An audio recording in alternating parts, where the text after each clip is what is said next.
Welcome to the Beyond the Obvious podcast, where we dive into deep, thought-provoking interviews to provide you with strategies and practical tools for an optimistic future. Today, we are thrilled to welcome a truly remarkable guest, Kathy Bunka. Kathy wrapped up her assignment as Canadian Ambassador to Iraq in September 2024 and is currently back in Canada. She has held a variety of senior roles with Global Affairs Canada, spanning headquarters, Africa, the Middle East, and Europe. Our paths first crossed during her time as Canada's charge d'affaires at the Embassy in Slovakia between 2011 and 2016, thanks to a mutual friend. Since then, I've had the privilege of sharing not just professional conversations, but also some unforgettable moments with Kathy, experiencing firsthand her rare blend of fun, depth, and influence. This mix makes her the perfect guest for Beyond the Obvious. Her academic journey is just as impressive, with a Master of Science in International Public Health from Harvard and a Bachelor of Arts in Political Science and Government from McGill. Between her extensive diplomatic experience and her passion for impact, Kathy brings a wealth of insight and an infectious enthusiasm to the conversation. We can only imagine the pressures you were under, the complexities you were dealing with. So my first question to you is, how did you deal with it? What, let's say, self-hygiene did you instill so that you can serve others daily despite all those pressures? Well, good morning, Dana from Gatineau, Quebec, and thank you for inviting me to be your guest on the Beyond the Obvious podcast. I'm delighted to be here. Let me start by providing you a little bit of context about my time in Iraq, if I may. First of all, it was an extraordinary honor to represent Canada in this way and to track the developments in Iraq, which are on the whole quite positive. And that's not what most people would assume, still having very close in their memory the 2003 invasion. But Iraq has really come a long way. As Canada's ambassador to Iraq, I managed the team at the embassy in Baghdad. We also had an office of the embassy in Erbil in the Kurdistan region of Iraq. And I had staff living and working from Amman, Jordan, who are cross-accredited to both Jordan and Iraq. So it was a complex operation with staff in 3 places.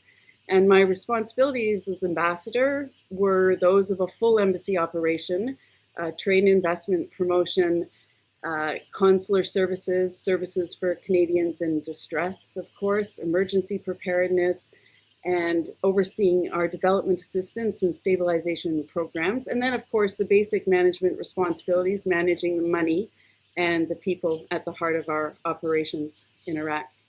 So per your question on complexities and pressures, without a doubt, it was a tough year to be in Iraq. I had barely unpacked my bags when the Gaza war began, and there were realistic fears of a regional conflagration. The calls and the messages to the embassy increased, and more Canadian Iraqis registered with the embassy with a view to making use of our services should a rapid departure from the country be necessary. And the key, as in your question, was to ensure that the embassy and the embassy office would continue to provide timely service to our clients. A Canadian in trouble has to be able to count on the embassy services 24/7. The risks we faced, well, they shifted over time. But let's say we were in a high-risk environment with unpredictable and nonlinear risks the entire year, and you're posted in this country. You have no scope to reduce the risks or limit the scope, but you have to understand them. You have to focus on risk mitigation measures. And my goal from day one was to ensure that the capacity of my team increased to adapt continuously and prepare extensively to mitigate all these risks. I held what we call duty of care responsibilities. In short, it means the buck stops here. Duty of care for the people, the information, and the assets associated with with the embassy. And with this duty of care responsibility, I needed to make critical decisions in real time about the safety and security of our team that included both Canadians and Iraqis. And this involved bridging the massive gap between the unknowns and the decision-making process. So I was quickly immersed in understanding the context, building a network of expert and influential government contacts and like-minded contacts from other embassies in the United Nations, and synthesizing great volumes of information and intelligence, often contradictory, often packed with misinformation and disinformation, to be able to distill actionable insights and manage in that way. And the only thing that really helped me through this was a lot of experience in, let's say, hotspots, having served before in South Sudan, in Darfur, in Lebanon, in the Gaza Strip. Well, it's through that experience in complex settings that a leader can integrate their instincts, which are so critical, with the intelligence and make decisions when the time is critical.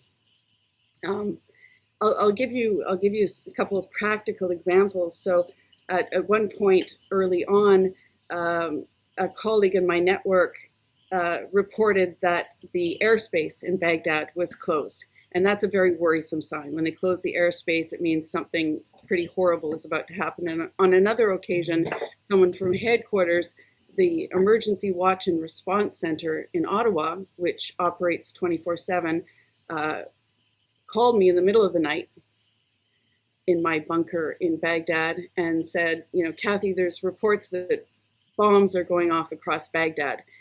And in that kind of circumstance, the only way to navigate this is in a calm and resolved way. The only way I could deal with that situation was by knowing exactly who to call to confirm whether these statements were true. So they say that a little bit of stress is good because it gets your adrenaline flowing, but better than a little bit of stress is a clear head, a good handling of the facts, and a really good understanding of your context. Bombs going off in Baghdad, well, let me check on that. I'll make a few calls, regardless of the hour, to contacts high in the Iraqi government who are happy to take my calls, regardless of the hour. I'm going to confirm the information and then report it decisively back to the source of the information, and then go back to what I was doing. No stress. I'm speechless. It's a lot to hold. It's a lot to hold, and I'm speechless listening to you. I would never imagine a beautiful blonde woman sitting in front of me, because all the topics sounded different, designed for a different person. But looking at you and listening to you makes one question arise in my mind. In a place where decisions are often between bad and less bad, when every decision might have a negative impact, you already described it, but how did you find the power, the strength, and the ethics to always find the right path? So I really like this question because I would have drawn it back to values and ethics, even if the question didn't mention the importance of ethics. So let me start by saying it's not always that the options range from bad to less bad. Sometimes there are good decisions, easy decisions in challenging scenarios, but when the choices range from bad to less bad, ethics and values are absolutely everything. And so let me explain. We tend in government, in civil society, in popular discourse, just to think of ethics as a very simplistic notion about managing money or fiscal stewardship or malfeasance and fraud. But values and ethics is so much more broad than that. And in the Canadian definition, in the formal Canadian federal public sector definition, Values and ethics includes respect for people, respect for integrity, and respect for democracy. So first and foremost, for every decision, you have to think that you're setting an example and that there's zero margin for error. And when you're serving as an ambassador in a country, it's even more exaggerated. The people you meet, the things you say, the way you act, your comportment, your personality, you are perceived as a symbol of Canada. If I get angry in public, which I wouldn't do, people will think that Canadians are angry. But if I'm smiling and upbeat, people think, in essence, you're a symbol, you're an embodiment of Canadian values. So, in this context, that you always can assume that you have insufficient information, the risks are ambiguous and grave, and you still need to set out all your options, gather all the available information, consult people in the know, taking the time it requires when time allows, and these are the things that will lead to choosing the right path. So I'm going to provide you with another example here. As I said, I was in Baghdad in October 2023 when the Gaza war began, and the government of Iraq was determined not to get involved in that battle. There was sympathy with the Palestinian people, but Iraq has had half a century of cycles of conflict and war, and they were determined. So the government of Iraq took a very active role to convince the militia groups, the groups that were supporting the Palestinians, not to engage in that battle, not to use weapons to support their Palestinian brothers. But there were rallies. There were protests of up to 1 million people, and they threatened Western interests that they considered to be supporters of Israel. So there were very real threats against the American embassy and other Western interests, usually quite vague, and there were missiles targeted at the green zone where we lived and worked.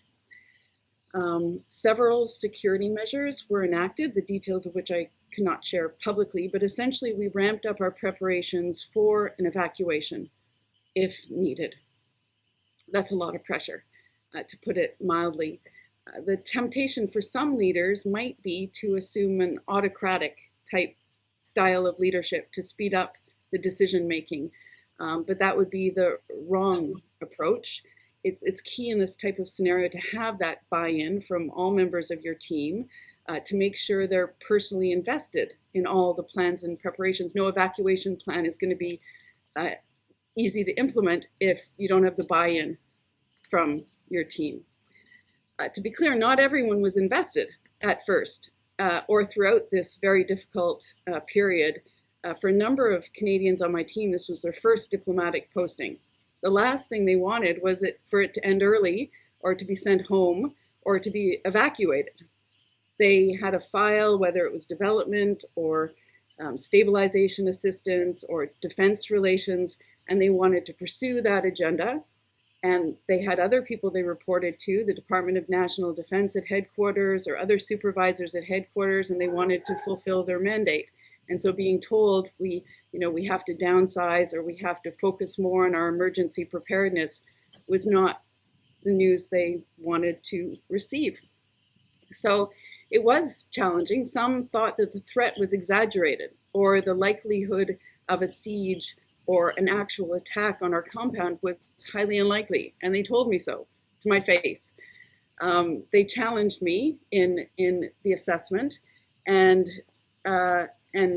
of course that's challenging, and it involves ramping up all your communication skills and all your skills at mobilizing people to keep everyone on board and allied together in terms of our priorities and our objectives. At various points, I had to deploy people outside of Baghdad for security reasons. We did have a drawdown. We needed to keep our footprint in Baghdad sufficiently low so that we could evacuate more effectively if the need arose.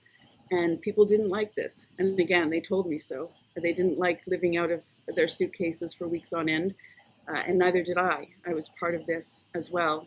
and this was challenging.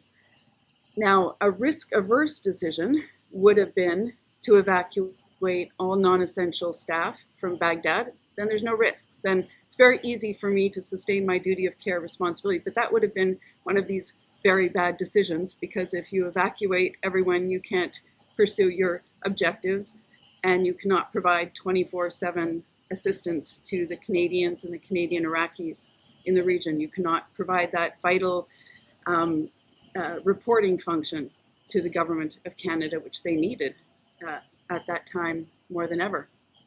So in consultation with the team, we resolved together to increase our preparedness and readiness, to ensure that we would all be ready for an evacuation if needed.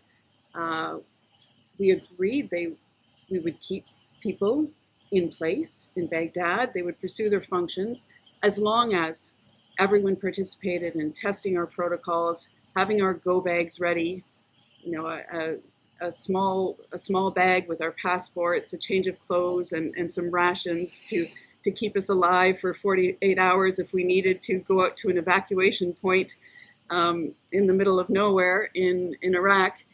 And as long as we all maintained this readiness, we participated actively in the protocols and the emergency exercises and responded to the alarms which were happening daily, then we would continue with our substantive files. Going back to values and ethics, this is what I mean by upholding respect for people, by trusting them to carry out their roles, by doing my due diligence, upholding my duty of care. I was able to rally the team to put their substantive files in second place, but to focus with me on increasing our emergency readiness and preparedness.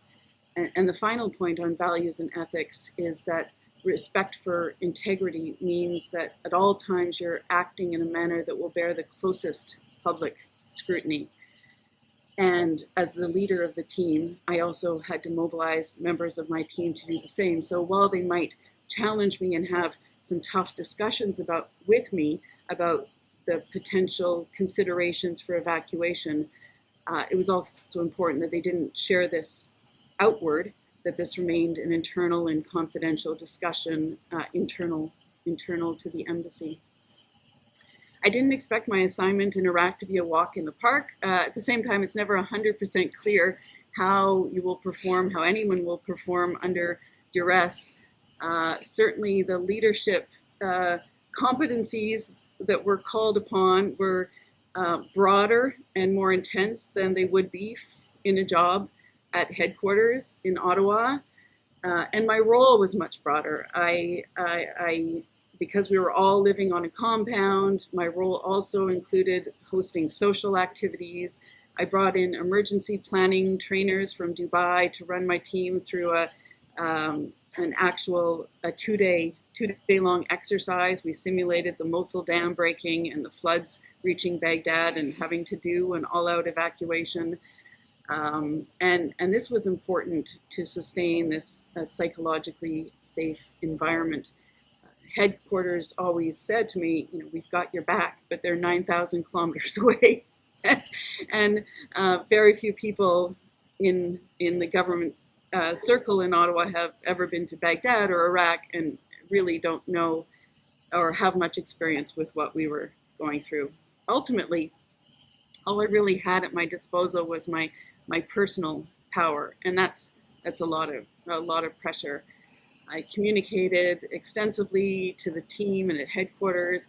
I would go out for a meeting with the president of Iraq or the prime minister of Iraq or senior leaders or the US ambassador or the UK ambassador, and I would come back and I would share the pithy outcomes of those meetings with my team, Iraqis and Canadians, because I wanted them to know that I had really good sources of information and that these senior officials have had communicated that they would take all measures possible to protect the security of diplomats in Iraq and to secure our compound.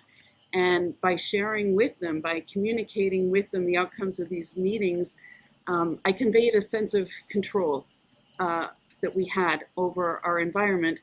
And my hope was that by sharing the outcomes of these fruitful meetings with my team, that they would also assist me in gathering information, in staying informed, in staying calm, and sustaining their readiness for whatever might come next. Wow, that's incredible, Kathy. That is a lot to manage, and it sounds like communication is really a highly, highly valuable skill in these situations. And also it demonstrates the complexity and the increasing complexity in the world, and how, in order to match that complexity, we really have to examine the way we're thinking and the way we are solving.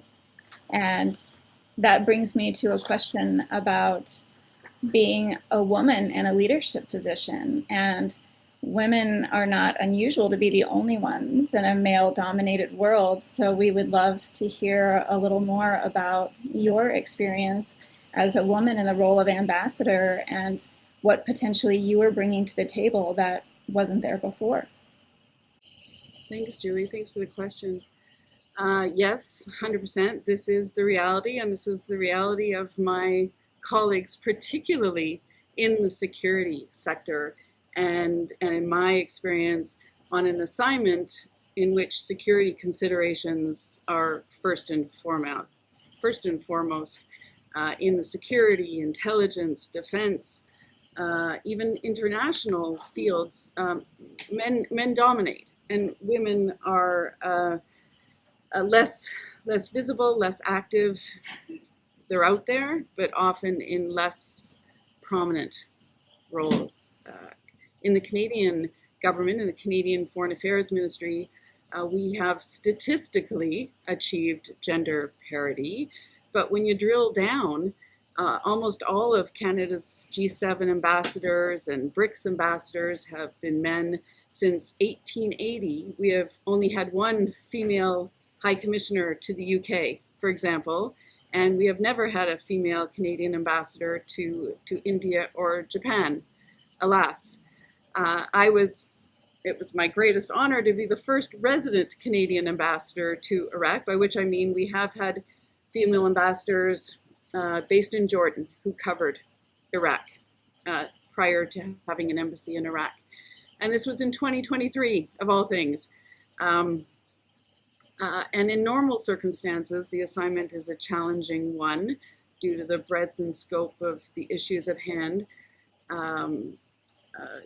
Just to give you some examples of the security challenges. So you'll recall the Islamic State took over some major cities in Iraq in 2014, and there was a global coalition, including Canada, that was struck to fight ISIS.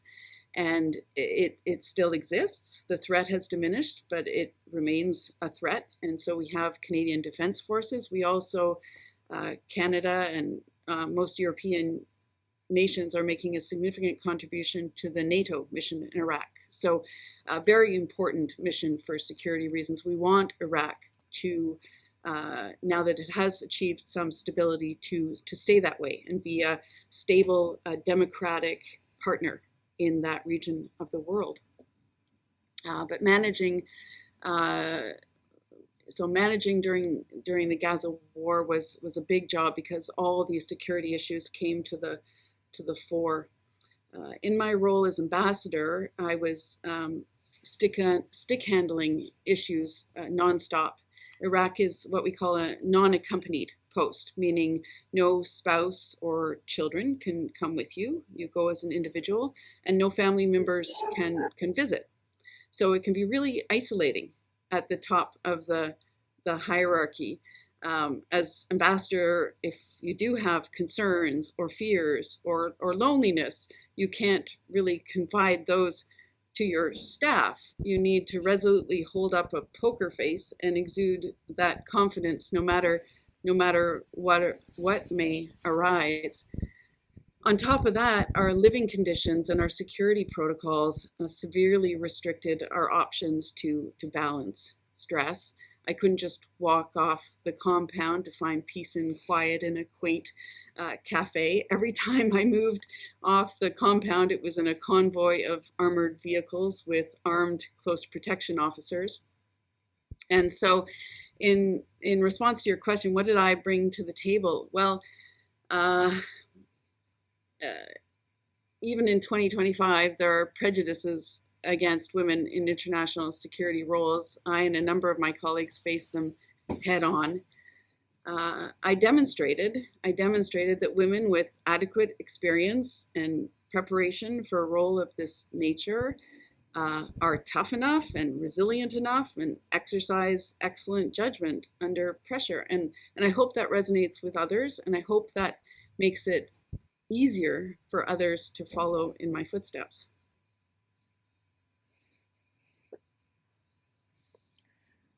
It's so inspiring to hear those words from someone who has been in that role that demanded to not only be aware of what's needed under high stress situations, but also really experience it, deliver it successfully. I'm wondering, when we have in life intense situations, and the ones that you've described, and I'm sure that's just the tip of the iceberg, they felt extreme, at least to me on this side, and I'm sure our listeners will agree. And so when we have these experiences, we tend to shift a little bit how we see the world when we, in quotes, return to somewhat of normal life, to somewhat of what we know as routine. How was this for you arriving in Canada? Indeed, when you travel overseas, when you start an assignment like this, there's a huge cultural shift. I spoke about understanding the context, gathering an awareness of your surroundings, but coming home is a cultural shift as well.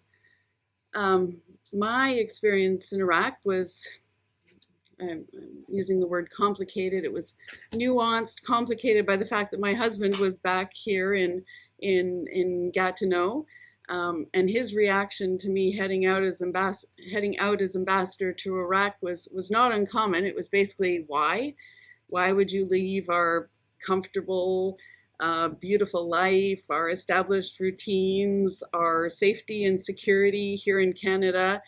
And again, it was hard for him and others to imagine. It was hard for me to imagine before I went to Iraq that it has achieved a great deal of security and stability.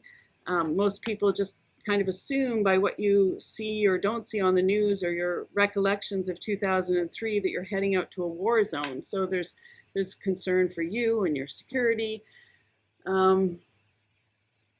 When I came home, well, my husband had still not adjusted or come to terms with the fact that I was a rotational Canadian diplomat, and I need to accept rotational assignments on a regular basis. So it's quite common for men to take assignments abroad and for women to follow. If our society as a whole was more equitable, it probably would have made it easier for my husband to accept that I was doing this for professional reasons, and it really had, it was a decision that was both professional and personal, something I needed to do. And in my social circle as well, there were others who saw me traveling overseas as being too independent or too strong-headed or just plain stupid to go and work in a place like Iraq when you could be working comfortably in Ottawa or Gatineau, and prioritizing your ambition over family life. That came up a lot. Why would you do this? And of course, none of this is fair. I took this job for my country as a loyal, patriotic, career diplomat with experience in the Middle East and Arabic language skills. It was, in fact, a perfect fit. I did it for my country. but I paid a personal price for sure, and I'm not alone in this. It's a price paid by many women. You asked, did my perspective shift through this experience? Yes, it did. We've come a long way as a society, but we are not in any way where we need to be.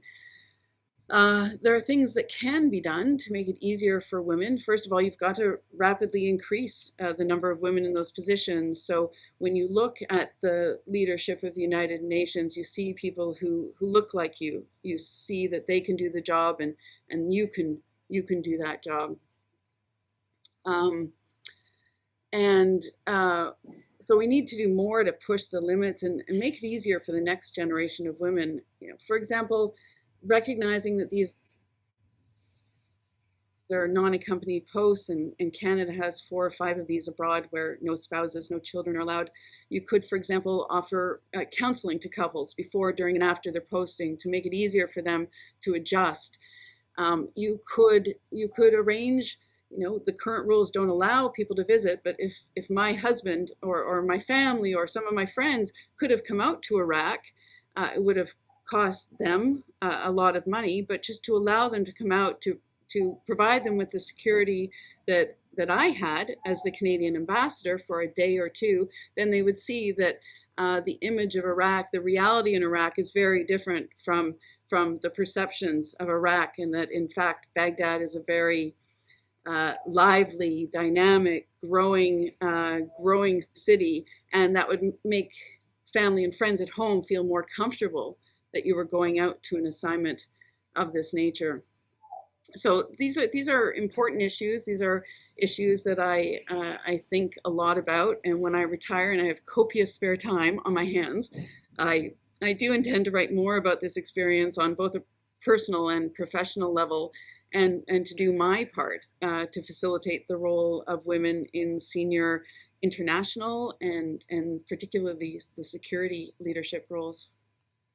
Thank you so much, Kathy. And there was so much inside that I could literally listen for hours, because there are so many aspects that remind me that diplomacy is often a part of our life, and you experienced a very special part in a very special part of the world.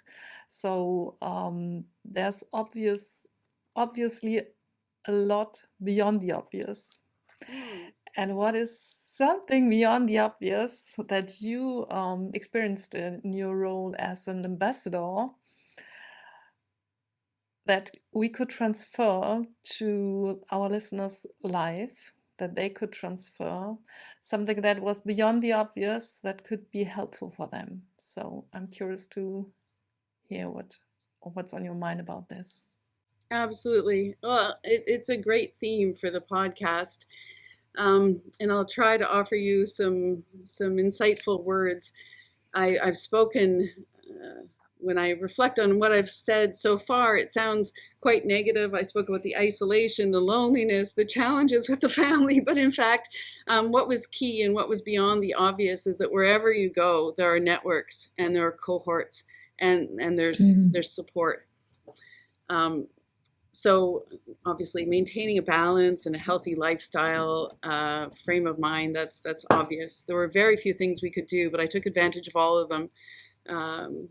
In the evenings after a full work day, of course, in the diplomatic world, there are those bonuses. There are lovely receptions, dinners at the home of the French ambassador, and UN receptions. And everywhere you go, there's a close network.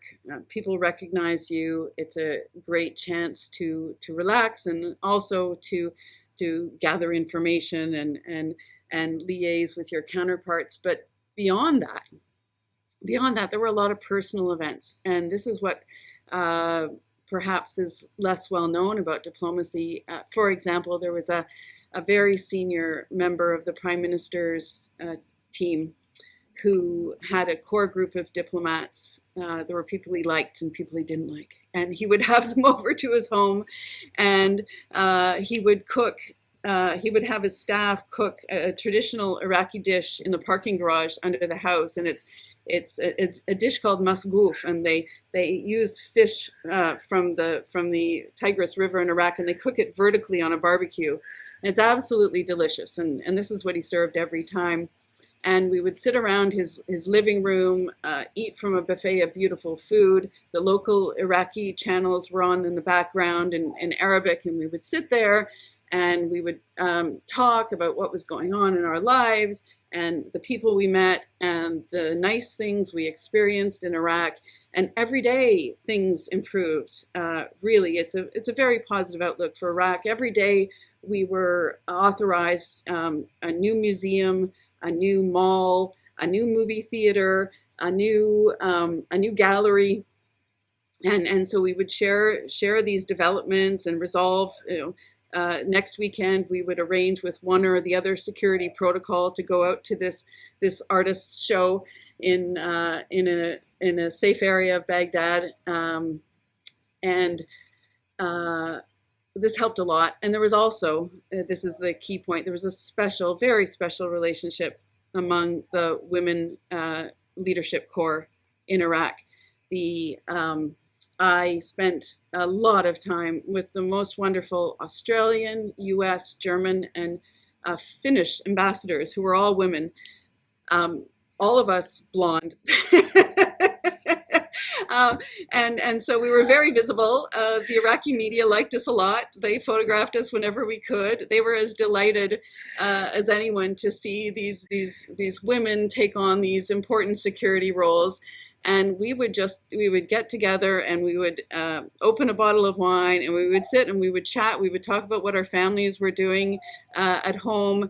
And again, we would share intelligence on where to get the best manicure in Baghdad or to the best flower delivery service in Baghdad, things that, can really improve your well-being and your quality of life. And you're not going to get those tips from your male counterparts.